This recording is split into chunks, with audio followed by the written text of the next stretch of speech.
All right, final team that I am doing the grade for is OC. OC, man, I love the Roethlisberger pick. I think that he's going to be good. I don't think he's going to be as good as last year. You know, he had 2 games where he had 6 touchdowns each. That was 12 of his 32 touchdowns. Without those games, you know, he's throwing for 20 touchdowns. So I don't think he's going to have as much yardage or as many touchdowns. He'll probably be right around 4,500 for 28 TDs. Still good. So you can't, be too upset about that. The strength of your team really is your wide receivers. Emmanuel Sanders, when you have Peyton Manning throwing to you, you're happy.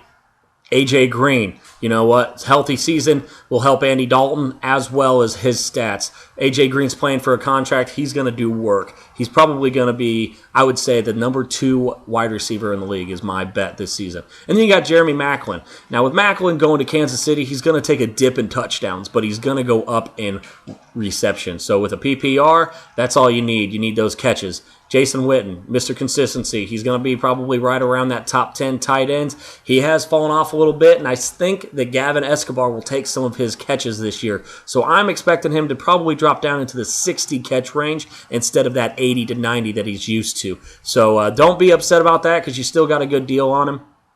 As far as your backups, you got Isaiah Crowell, Trey Mason, and Todd Gurley that are probably going to rotate around with your running back number 2 spot. That's going to be a little tough to kind of figure out. It'll cut down once Gurley's back and you're able to decide that he's going to be the starter over Trey Mason, but at least you have that backfield locked up until he comes back.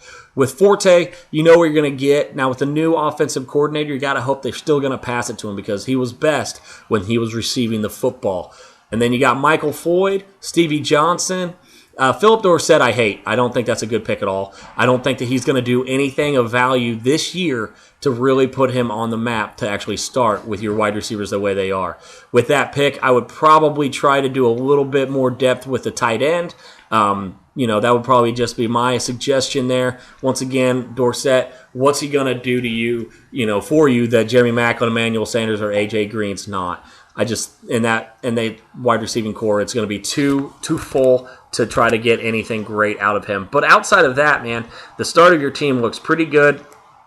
Once again, your running back's going to be a little iffy. Isaiah Crowell, now that Terrence West is gone, opens the door to him being the number 1 back. But even last year, he wasn't that great. So as far as your team overall, I'm going to give you a C+.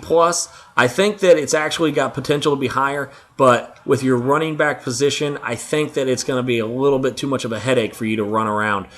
So C+ on the team, but once again, it could easily be a B+, if Isaiah Crowell or Gurley comes back and plays really, really well. But that opening hole is just going to be a little bit too tough to fill right